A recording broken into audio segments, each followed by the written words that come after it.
आधी रात का समय था। दो व्यक्ति घने जंगलों से गुजरकर थक कर एक पेड़ के नीचे बैठे हुए अपनी गरीबी को और अपनी बुरी किस्मत को रो रहे थे।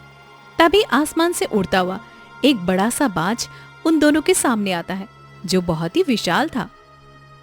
अरे, इतना बड़ा बाज, भला ये हमारे सामने आकर क्यों बैठ गया है? जैसे ही दोनों उस बाज की आंखों में दिखते हैं, अचानक बाज की आंखों से तेज रोशनी निकलती है और दोनों उसमें सम्मोहित हो जाते हैं और उसके पीछे पीछे जाने लगते हैं। थोड़ी ही देर में एक बड़े सुरंग के सामने वो बाज खड़ा हो जाता है। दोनों बिना कुछ कहे उस सुरंग के अंदर चले जाते हैं और वो सुरंग का दरवाजा फिर से बंद हो जाता है। ये 100वां शिकार था। ये दोनों मिलाकर 100 शिकार पूरे हो गए। अब बस कुछ और, उसके बाद मेरा मकसद पूरा हो जाएगा। हंसते हुए वो बाज वहां से गायब हो जाता है। वहीं दूर खड़ा एक नकाबपोश व्यक्ति ये सब कुछ दृश्य देख लेता है और बिना कुछ कहे झाड़ियों से ओझल होकर वहां से चला जाता है। ऐसे ही वो रात बीत जाती है। तभी एक औरत पागलों की तरह रोते हुए गांव के चौपाल पर आती है। मुखिया जी, मेरे पति महेश साथ में शंभू भाई दोनों काम की तलाश में गए थे, पर अभी तक वो वापस क्यों नहीं आए हैं? मुखिया जी, मेरी मदद कीजिए। अरे, उन लोगों को मैंने मना किया था ना कि हमारे जंगल के रास्ते से पड़ोसी गांव नहीं जाना। अब चले गए तो लगता है बाकियों की तरह तुम्हारा पति भी अब वापस नहीं आने वाला है। मुखिया इतना कहकर वहां से चला जाता है। नहीं, कुछ भी हो जाए, पर मैं अपने पति को इस तरह से मौत के मुंह में नहीं छोड़ सकती हूँ। मुझे अपने पति को ढूंढना ही होगा। कुसुम गुस्से में वहां से चली जाती है। वहीं दूसरी तरफ महेश और शंभू जब अपनी आंखें खोलते हैं तो वे लोग एक कोयले की खदान में खड़े होते हैं, जहाँ कई सारे लोग कोयला खोद रहे होते हैं। बिना किसी से बात किए वह अपने कामों में लगे थे। ये क्या शंभू भाई, हम ये कौन सी जगह आ गए और हम यहाँ कैसे आए? हम तो जंगल में थे जब वो बाज हमारे सामने आया था। मुझे भी नहीं पता ये हमारे साथ क्या हुआ। हम यहाँ कैसे आए, कब आए? दोनों परेशान होते हैं कि तभी इतने में एक व्यक्ति उनके सामने आकर खड़ा हो जाता है। अरे भाई, जल्दी ये हथौड़ी उठाओ और खुदाई शुरू कर दो। अगर तुमने ऐसा नहीं किया तो यहाँ अगले ही पल तुम जीवित नहीं मिलोगे। आखिर कौन है जो ऐसा काम करवा रहा है? मुझे नहीं करना। और आखिर हमारी पगार कितनी है? और आखिर हमें पगार कितनी मिलने वाली है? अरे, तुम यहाँ जिंदा रहकर 2 वक्त का खाना खा लोगे, यही बहुत है। चलो चलो, बातें बहुत हो गई, काम करो काम। फिर वो घबराकर वहां से चला जाता है। तभी दोनों ना चाहते हुए भी पास में रखी हथौड़ी उठा लेते हैं और कोयले की खदान में खुदाई करने लगते हैं। वहीं दूसरी तरफ कुसुम अपने पति को सब जगह ढूंढ लेती है, पर उसे उसका पति कहीं भी नहीं मिलता। मुझे पता है कि अब क्या करना है। फिर कुसुम घने जंगलों से होते हुए निकल पड़ती है और अपने भाई वासु का दरवाजा पीटने लगती है। तभी अंदर से वासु निकलता है। क्या हो गया बहन, तुम दरवाजा क्यों पीट रही हो? सब ठीक तो है ना? वासु, मैं तुम्हें परेशान तो नहीं करना चाहती थी, पर तुम्हारे जीजा के साथ कुछ तो जरूर से गलत हुआ है। मैंने उन्हें सब जगह ढूंढ लिया, पर वे मुझे कहीं भी नहीं मिल रहे हैं। मेरे भाई, आज मेरी राखी की लाज रख ले। मेरे पति को सही सलामत लेकर आ जा, नहीं तो मेरे जीने की उम्मीद खत्म हो जाएगी। भाई दीदी, आप रोइए मत, मैं जीजा जी को सही सलामत लेकर आऊंगा। बस बता दो कि वो किस दिशा में काम की तलाश करने गए थे। वे जंगल के रास्ते पड़ोसी गांव की दिशा में गए थे। ठीक है दीदी, मैं इसी दिशा में निकलूंगा। आप तब तक चिंता मत करना। वासु थोड़ी ही देर में घर से निकल पड़ता है और घने जंगलों की तरफ जाने लगता है। तभी रास्ते में उसे एक बेहद ही खूबसूरत राजकुमारी घोड़े पर सवार उसकी तरफ आते हुए दिखाई देती है। वाह, क्या खूबसूरत राजकुमारी है। मैंने अपने जीवन में इतनी खूबसूरत राजकुमारी आज तक तो पहले कभी नहीं देखी। वासु इतना कहकर राजकुमारी को देख ही रहा होता है कि तभी अचानक घोड़े के पैरों में एक बड़ा सा कांटा लग जाता है। तभी घोड़ा जमीन पर गिर जाता है। राजकुमारी, आप ठीक तो हैं ना?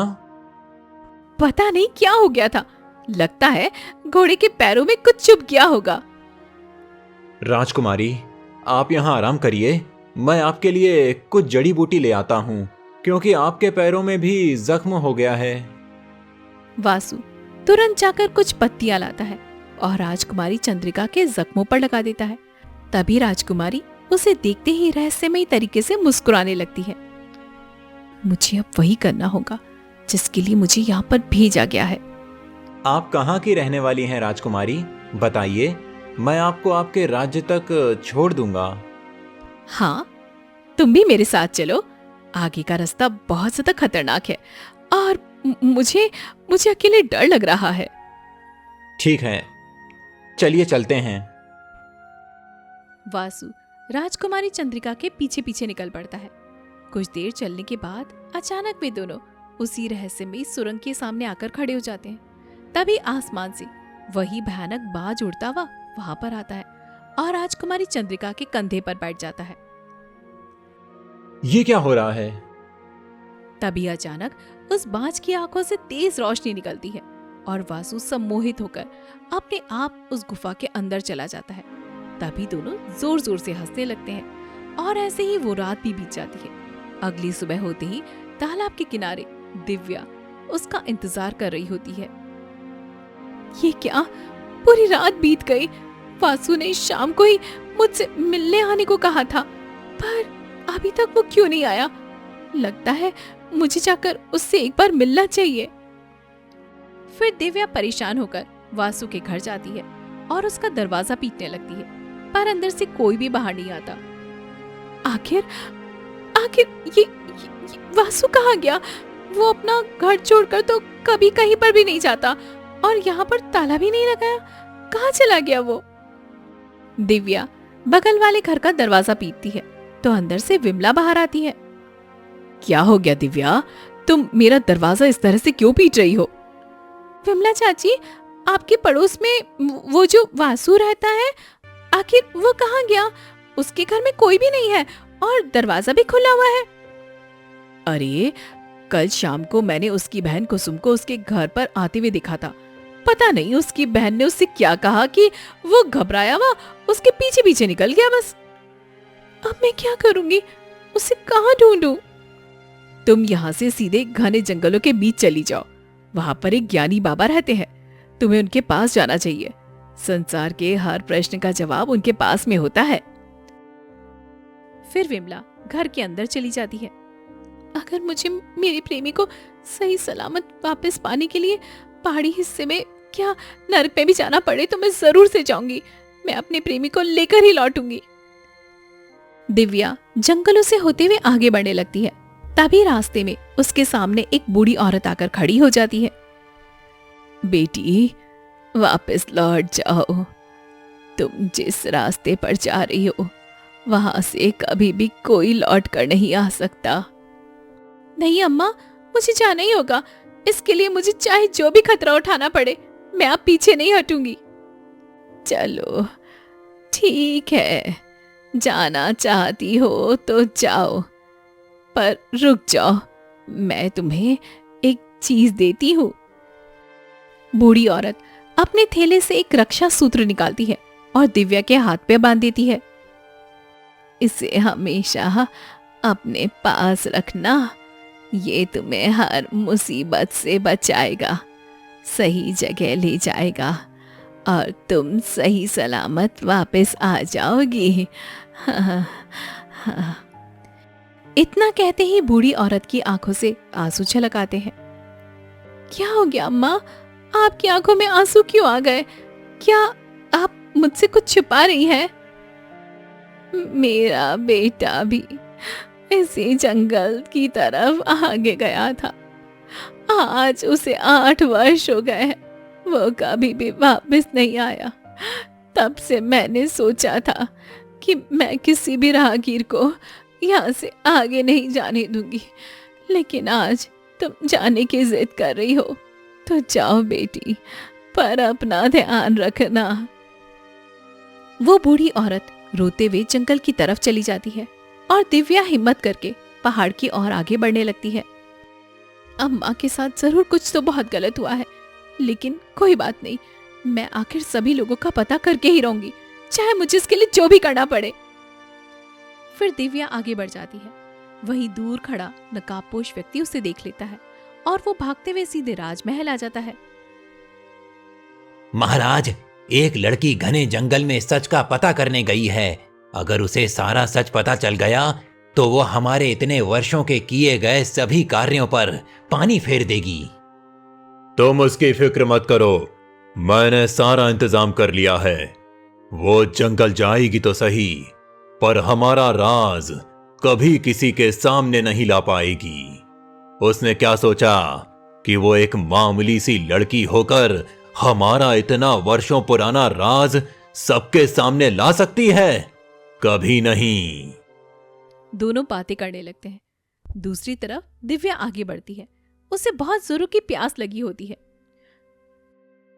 मुझे बहुत जोर की प्यास लग रही है, एक काम करती हूँ, थोड़ा सा रुककर पानी पी लेती हूँ।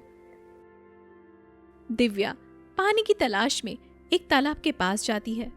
तभी अचानक एक मछुआरा उसके सामने आकर खड़ा हो जाता है।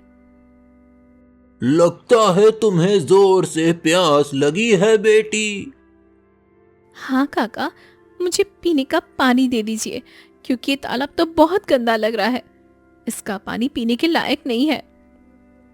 मछुआरा अपने पास रखा पानी दिव्या को पिला देता है।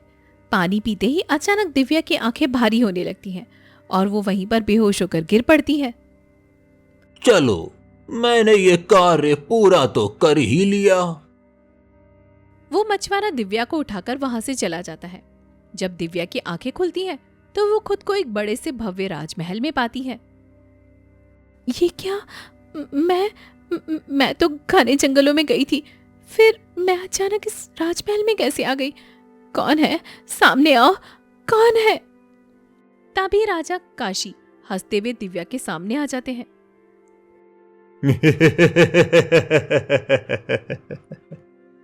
आखिर तुम्हारी हिम्मत कैसे हुई मेरी आज्ञा के बिना उस जंगल में कदम रखने की? महाराज, मैं किसी गलत इरादे से वहां पर नहीं गई थी। बस मैं अपने प्रेमी वासु को ढूंढना चाहती हूँ कि आखिर वो कहाँ गायब हो गया है। अच्छा, वो सब छोड़ो। वैसे तुम हो तो बहुत खूबसूरत। अगर तुम हां कहो तो मैं तुमसे विवाह करने के लिए तैयार हूं और तुम इस राज्य की रानी बन जाओगी। नहीं महाराज, मैं अपने प्रेमी वासु से बहुत प्रेम करती हूँ और अपने प्रेमी की जगह मैं किसी और को कभी नहीं दे सकती। तो ठीक है, जब तक तुम मुझसे विवाह के लिए हां नहीं करती, तुम इसी राज में कैद रहोगी। मेरा सच और उस जंगल का रहस्य तुम कभी बाहर नहीं ला पाओगी। वो क्रूर राजा काशी हंसते हुए वापस अपने कक्ष में आ जाता है। आधी रात को जैसे ही चारों तरफ सन्नाटा छा जाता है, दिव्या चोरी छिपके महल के पीछे वाले दरवाजे से बाहर निकल आती है। मुझे जल्दी जल्दी यहाँ से जाना चाहिए, नहीं तो पता नहीं महाराज मेरे साथ क्या करेंगे। दिव्या तेजी से महल से निकलकर फिर से जंगलों की तरफ जाने लगती है। चलो, अच्छा हुआ कि मैं सही सलामत निकल आई। अब मुझे जल्दी से ज्ञानी बाबा के पास जाना चाहिए, मुसीबत बहुत ज्यादा बढ़ती जा रही है। चलते चलते दिव्या पहाड़ी पर बैठे साधु बाबा के पास पहुंच जाती है। आओ बेटी आओ, मैं जानता था कि तुम एक ना एक दिन यहाँ जरूर आओगी। साधु बाबा, आपको कैसे पता कि मैं आपके पास आऊंगी? मुझे अपने प्रेमी के बारे में पता करना है। हमारे गांव के कई सारे लोग जंगल में गए तो है, पर कोई भी वापस नहीं लौटा। मुझे उन सभी के बारे में कुछ जानना है ज्ञानी बाबा। मुझे बताइए कि उनके साथ क्या हुआ है। अच्छा ठीक है, अगर तुम सब कुछ जानना चाहती हो तो इससे पहले जो लोग रहस्यमयी तरीके से गायब हो रहे थे।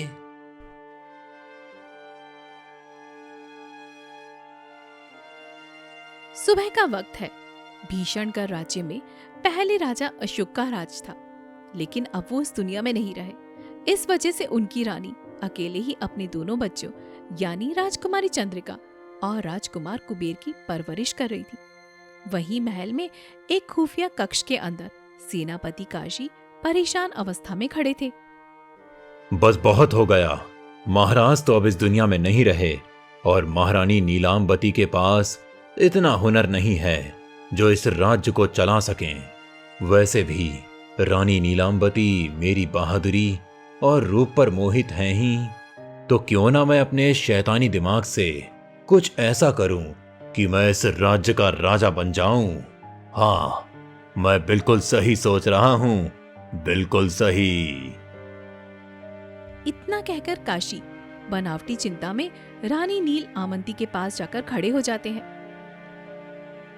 ये क्या सेनापति, तुम इस वक्त यहाँ पर? सब ठीक तो है ना? महारानी देखिए, अब इस दुनिया में महाराज तो रहे नहीं, आप अकेली औरत हैं और साथ में एक छोटी राजकुमारी और राजकुमार हैं। पड़ोसी राज्य के दुश्मन राजा ने हमारे राज्य पर आक्रमण करने के बारे में सोचा है। मैं तो बस एक सेनापति हूं, मैं आपकी रक्षा अकेले कैसे कर सकता हूं? एक कमजोर स्त्री को देखते ही सभी राजा एक मत होकर इस राज्य पर हमला करने वाले हैं। तो फिर हम क्या करें सेनापति? इसका उपाय क्या है? महारानी, एक उपाय है। अगर आप मुझसे विवाह कर लें तो इस राज्य को एक राजा मिल जाएगा और मैं राजपद संभालने के लिए तैयार हूं। हमारे बीच पति पत्नी का कोई रिश्ता नहीं होगा। बस इस राज्य और हमारी प्रजा की भलाई के लिए हमें यह फैसला लेना होगा। ठीक है सेनापति, अगर मेरे इस फैसले से मेरी प्रजा की भलाई हो सकती है तो मैं ये विवाह करने के लिए तैयार हूँ। रानी नील आमंती ना चाहते हुए भी प्रजा हित में सेनापति काशी से विवाह कर लेती हैं। ऐसे ही कुछ समय बीत जाता है। फिर एक रात काशी अपने कक्ष में खूब जोर जोर से हंसने लगता है।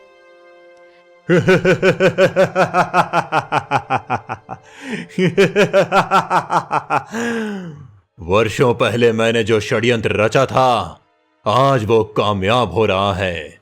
अब बस मुझे वो करना होगा जिसका रहस्य मुझे किसी को नहीं बताना। उस गुप्त कोयले की खदान का रहस्य अब सिर्फ मेरा है। बस अब जल्दी ही मुझे राजकुमारी और राजकुमार को रास्ते से हटाना होगा। इतना कहकर काशी घने जंगलों से होते हुए आधी रात को एक अघोरी के पास जाता है। आओ सेनापति, आओ, बताओ कैसे आना हुआ। अरे बाबा, अब मैं सेनापति नहीं रहा, अब तो मैं इस राज्य का राजा बन चुका हूं। हाँ, जैसे जैसे मैंने कहा था तूने बिल्कुल वैसा ही किया। अब मुझे उस गुप्त खान का सारा खजाना निकालना है, लेकिन उसके लिए मुझे पहले राजकुमारी चंद्रिका और राजकुमार कुबेर को रास्ते से हटाना होगा और साथ ही रानी की भी ऐसी स्थिति करनी होगी जिससे वो अपने बच्चों को भूल जाएं और बस एक जिंदा लाश की तरह अकेले महल के किसी कोने में पड़े रहें। हाँ, क्यों नहीं, रुको, ये लो, ये नील जल ले जाओ। ये जल जैसे ही तुम राजकुमारी और राजकुमार के ऊपर डालोगे, वो चंद्रिका एक ऐसी राजकुमारी बन जाएगी जिसका अस्तित्व पूरे राज्य से मिट जाएगा। वो बस तुम्हारी गुलाम बनकर रह जाएगी और तुम राजकुमार को एक बाज बना देना जो रहस्यमयी तरीके से सभी लोग को सुरंग के अंदर ले जाएगा। वो लोग वहां खदान की खुदाई करके सारा खजाना तुम्हें सौंपेंगे। मैं बहुत खुश हुआ बाबा, अब मैं चलता हूं। जैसे ही वो खजाना मेरे हाथ आएगा, मैं उसका आधा हिस्सा आपको जरूर दूंगा। क्यों नहीं, आखिर उस खजाने का आधा हिस्सा लेकर मैं एक बहुत बड़ा मंदिर बनाने वाला हूँ, जिसके भगवान सिर्फ मैं होऊंगा। अघोरी सेनापति के कान में कुछ गुप्त बात कहता है। सेनापति मुस्कुराते हुए राजमहल आता है और सीधे राजकुमारी चंद्रिका के कक्ष में आ जाता है। वो थोड़ा सा नील जल राजकुमारी के ऊपर भी छिड़क देता है। राजकुमारी चंद्रिका नींद में उठती है और राजमहल के बाहर चली जाती है। चलो, आखिरकार ये काम तो हो ही गया। अब बस वो बच्चा राजकुमार बाकी है। फिर वो राजकुमार के कक्ष में जाता है। जैसे ही वो राजकुमार के ऊपर जल छिड़कता है, अचानक से एक तेज रोशनी फैलती है और राजकुमार एक बड़े से बाज के रूप में बदल जाता है। अब जाओ और राजकुमारी चंद्रिका की मदद से वो सारा खजाना रहस्यमय तरीके से निकालो। किसी को भी इसका सच पता नहीं चलना चाहिए। जो हुकुम मेरे आका। इतना कहकर वो बाज वहां से उड़ जाता है। इसके बाद सेनापति काशी मुस्कुराते हुए रानी नील आमंती के कक्ष में जाता है, जो बिस्तर पर सोई होती है। वो थोड़ा सा जल रानी के ऊपर भी छिड़क देता है, जिससे वो गहरी निद्रा में चली जाती है। चलो, जब तक उस खदान का सारा खजाना मेरे पास नहीं आ जाता, तब तक सब इसी तरह अपने अपने कामों में लगे रहेंगे।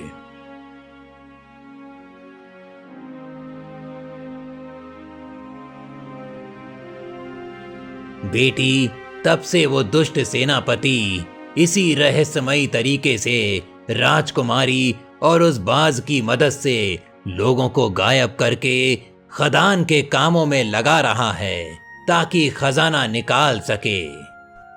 ये तो बहुत गलत किया उस सेनापति ने महारानी, राजकुमारी और राजकुमार के साथ। मुझे उन सबको ठीक करना होगा साधु महाराज, और अपने प्रेमी वासु के साथ बाकी सभी गांव वालों को सही सलामत वापस लाना होगा।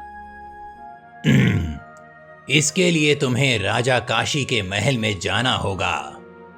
उसने अपने महल में एक ऐसा सुनहरा घड़ा छिपाकर रखा है। तुम्हें वो सुनहरा घड़ा लाकर जमीन पर पटक देना है। जैसे ही वो घड़ा फूटेगा, सभी सम्मोहित व्यक्ति अपने होश में आ जाएंगे। ठीक है, मैं ये करने के लिए तैयार हूँ। दिव्या वहां से निकलकर राजमहल पहुंचती है। रुको, रुको, रुको, तुम कहां जा रही हो? मुझे महाराज काशी से मिलना है। उनकी कीर्ति पूरे राज्य में गूंज रही है कि वे बहुत अच्छे राजा हैं। मैं बस उनका चेहरा देखना चाहती हूँ। वाह, क्या खूबसूरत लड़की है। मैंने आज तक इतनी सुंदर लड़की कभी नहीं देखी। ये तो बिल्कुल स्वर्ग की मेनका जैसी लग रही है। सैनिक उसे अंदर जाने देता है। दिव्या राजा काशी के सामने पहुंच जाती है। महाराज, मैं एक बहुत गरीब लड़की हूँ। मुझे कोई काम दे दीजिए, आपकी बहुत मेहरबानी होगी। क्या तुम्हें काम चाहिए? अरे ये तो बहुत खुशी की बात है। मैं तुम्हें काम देने के लिए तैयार हूँ, लेकिन तुम्हें मुझसे विवाह करना पड़ेगा, क्योंकि तुम्हारी खूबसूरती मुझे भा गई है। महाराज, तब तो बहुत अच्छी बात है। ठीक है, अब तुम इस महल में रहो। कुछ ही दिनों में मैं तुमसे विवाह कर लूंगा। राजा काशी वहां से चला जाता है। रात होते ही दिव्या के मन में आता है कि यही सही मौका है। वो चुपके से राजा काशी के कक्ष में घुस जाती है और अलमारी खोलती है, जिसके अंदर से एक सुनहरा घड़ा निकल आता है। चलो जल्दी ये सुनहरा घड़ा निकाल लेती हूँ और जैसा गुरुदेव ने कहा था वैसा ही करती हूँ। दिव्या उस देखरेख में सुनहरे घड़े को उठाकर जमीन पर पटक देती है। अचानक चारों तरफ एक तेज रोशनी फैल जाती है। जादुई असर खत्म होते ही खदान के लोग और रानी नील आमंती अपने होश में आ जाती है। दिव्या तुरंत रानी के पास पहुंचती है। रानी माँ, आप ठीक तो है ना? बेटी, मैंने कभी नहीं सोचा था कि सेनापति मेरे साथ इतना बड़ा धोखा करेगा। मैं अपनी आंखों से सब कुछ देख और सुन रही थी, लेकिन कुछ भी कर नहीं पा रही थी। अब मैं उस सेनापति को नहीं छोड़ूंगी। दिव्या फिर सारा सच रानी को बता देती है। तभी पीछे से राजकुमारी चंद्रिका और राजकुमार कुबेर भी भागते हुए आते हैं। माँ, आप ठीक तो है ना? माँ, मुझे होश आया तो पता चला कि हम दोनों भाई बहन न चाहते हुए भी बहुत से लोगों के साथ गलत कर रहे थे। लेकिन आज मुझे एहसास हुआ कि मेरा भ्रम टूटा है, तो मैं आपसे मिलने चली आई। आप ठीक तो है ना? राजकुमारी, हमें उस धोखेबाज सेनापति को सबक सिखाना ही होगा जिसने आपके और आपके पूरे राज्य के साथ खिलवाड़ किया है। हाँ, ये सच कह रही है। अब उसे उसके कर्मों की कीमत चुकानी ही पड़ेगी। चारों बात कर रहे होते हैं कि तभी सेनापति काशी आ जाता है। तुम सब यहाँ? नहीं, ऐसा नहीं हो सकता। मेरा वर्षों का साम्राज्य इस तरह बर्बाद नहीं हो सकता। काशी, तुमने जो मेरे बच्चों के साथ और राज्य के लोगों के साथ किया है, उसकी कीमत तुम्हें चुकानी होगी। सैनिकों, इसे ले जाओ और बंद कर दो। तब जाकर इसे पता चलेगा कि इसने हम लोगों के साथ कितना गलत किया है। नहीं, ऐसा नहीं हो सकता। मैं इस राज्य का राजा हूं, मुझे कोई कैद नहीं कर सकता। इतने दिनों तक आपके पास जादुई शक्ति थी महाराज, इसीलिए हम ना चाहते हुए भी आपको महाराज मानते थे और फिर भी अपनी रानी को ढूंढते थे। लेकिन आज हमें आपका सारा सच पता चल गया है और आपको इसकी कीमत चुकानी ही होगी। सैनिक राजा काशी को लेकर वहां से चले जाते हैं।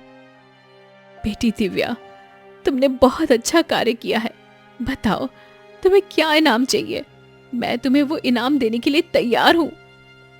रानी माँ, मुझे कुछ नहीं चाहिए, बस मुझे मेरा प्रेमी मिल जाए, मेरे लिए यही काफी है। आप लोग बस अच्छी तरह से इस राज्य को चलाइए, मेरे लिए यही बहुत है। सच में तुम बहुत नेक दिल की लड़की हो। जो काम हम राजकुमार और राजकुमारी होकर भी न कर पाए, वो तुमने एक साधारण लड़की होकर कर दिखाया। आज के बाद तुम मेरी सहेली हो। तुम्हें किसी भी चीज की जरूरत हो तो तुम राजमहल आ सकती हो। धन्यवाद राजकुमारी, अब मुझे चलना चाहिए। मेरा प्रेमी भी आ गया होगा और वो मुझसे मिलने का इंतजार कर रहा होगा। दिव्या वहां से निकल पड़ती है और अपने घर आ जाती है कि तभी रास्ते में वासु भागते हुए दिव्या के पास आ जाता है। दिव्या, तुम्हें पता है मेरे साथ क्या हुआ है? क्या हुआ वासु? क्या हुआ? बोलो। हम लोग एक गुफा में बड़ा सा खजाना खोज रहे थे, लेकिन उसमें पता नहीं क्या था। वहां बहुत सारे लोग थे जो अपनी अपनी सुध-बुध खोकर ये सब कर रहे थे। अचानक हम सबको होश आया और हम सब वहां से बाहर निकल आए। समझ नहीं आ रहा कि हमारे साथ ये क्या हो रहा था। दिव्या वासु को सारा सच बता देती है। यानी तुमने ही सबको ठीक किया है? मुझे पूरा यकीन था दिव्या कि तुम कोई साधारण लड़की नहीं हो, और आज तुमने ये कर दिखाई। मैं बहुत खुश हूं कि तुम जैसी लड़की मेरी पत्नी बनने वाली है। दोनों एक दूसरे को देखकर मुस्कुराने लगते हैं। इसके बाद वासु दिव्या से शादी करके खुशीपूर्वक अपना जीवन बिताने लगता है।